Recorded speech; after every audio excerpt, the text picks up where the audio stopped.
ഇത് എല്ലാ സ്കൂളും പോലെ സാധാരണ സ്കൂളല്ല, സ്പെഷ്യൽ സ്കൂളാണ്. കാരണം ഇവിടെ പഠിക്കുന്ന എല്ലാ പിള്ളേർക്കും വ്യത്യസ്തമായ സൂപ്പർ പവേഴ്സ് ഉണ്ട്. അപ്പോൾ ഈ സ്കൂളിലേക്ക് പിള്ളേരെ കൂട്ടിക്കൊണ്ടുവരുന്ന ബസ് പോലും സാധാരണ ബസ്സേ അല്ല, അതൊരു ഫ്ലൈയിങ് ബസ്സാണ്. സംഭാവന എന്തിനാ പറക്കുന്ന ബസ് യൂസ് ചെയ്യുന്നതെന്ന് വെച്ചാൽ ആ സ്കൂൾ സ്ഥിതി ചെയ്യുന്നത് ഗ്രൗണ്ടിലല്ല, ആകാശത്താണ്. അപ്പോൾ ഒരു പയ്യൻ അവന്റെ കണ്ണിലുള്ള ലേസർ പവർ യൂസ് ചെയ്ത് ഒരു പെണ്ണിനെ വെറുപ്പിക്കുകയാണ്. തിരികെ ആ പെണ്ണ് അവളുടെ ഫ്രീസിംഗ് പവർ യൂസ് ചെയ്ത് അവന്മാരെ ഐസ് കട്ടയാക്കി മാറ്റുന്നു. അപ്പൊ വേറൊരു പയ്യൻ അവന്റെ ബോഡി റബ്ബർ പോലെ നീട്ടി ബൗൺസ് ചെയ്ത് വരികയാണ്. ശേഷം എല്ലാ പിള്ളേരും ടീച്ചർ വിളിച്ചത് കൊണ്ട് ടെസ്റ്റ് ഹാളിലേക്ക് ചെല്ലുന്നു. അവിടെ ഒരു പയ്യൻ അവന്റെ ബോഡി പാറ മനുഷ്യനെ പോലെ ആക്കി മാറ്റിയിട്ട് ഒരു കാർ എടുത്ത് പൊക്കുന്നു. ശേഷം വേറൊരുത്തം വന്നിട്ട് അവന്റെ കൈ മൾട്ടിപ്പിൾ ആക്കി കാണിക്കുകയാണ്. ഉടനെ അടുത്ത് വന്നിട്ട് അവന്റെ രൂപം സാറിന്റേതുപോലെ കോപ്പി ചെയ്ത് കാണിക്കുന്നു. അങ്ങനെ ഈ പവേഴ്സ് ഉള്ള കുട്ടികളെല്ലാം സാറ് സൂപ്പർ ഹീറോ ക്ലാസ്സിലേക്ക് അയക്കുകയാണ്. എന്നാൽ അവിടേക്ക് വന്ന ചില പിള്ളേർക്ക് യൂസ്ലെസ് ആയിട്ടുള്ള പവേഴ്സും ഉണ്ടായിരുന്നു. അവരെ സാറ് സൈഡിക്ക് ക്ലാസ്സിലേക്ക് അയക്കുന്നു. അങ്ങനെ അവസാനം സൂപ്പർമാന്റെ മകൻ ടെസ്റ്റിന് വരാണ്. എന്നിട്ട് അവൻ സാറിനോട് പറഞ്ഞു അവന് പ്രത്യേകിച്ച് ഒരു സൂപ്പർ പവേഴ്സും ഇല്ലെന്ന്. പക്ഷെ സാർ അത് വിശ്വസിക്കാതെ അവന്റെ മണ്ടയ്ക്ക് ഒരു കാർ എടുത്തിടുകയാണ്.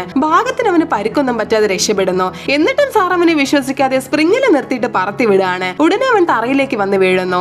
അങ്ങനെ പവേഴ്സ് ഒന്നും ഇല്ലാത്ത സൂപ്പർമാന്റെ മോനെ എല്ലാരും ചേർന്ന് ബുള്ളി ചെയ്തതും ബുള്ളി ചെയ്യാൻ നോക്കിയ പയ്യനെ അവൻ ഒറ്റ സ്ട്രെച്ചിന് പൊക്കിയെടുക്കുകയാണ്. സംഭവം അവന്റെ സൂപ്പർ പവർ എന്താന്ന് വെച്ചാൽ സ്ട്രെങ്ത് ആയിരുന്നു.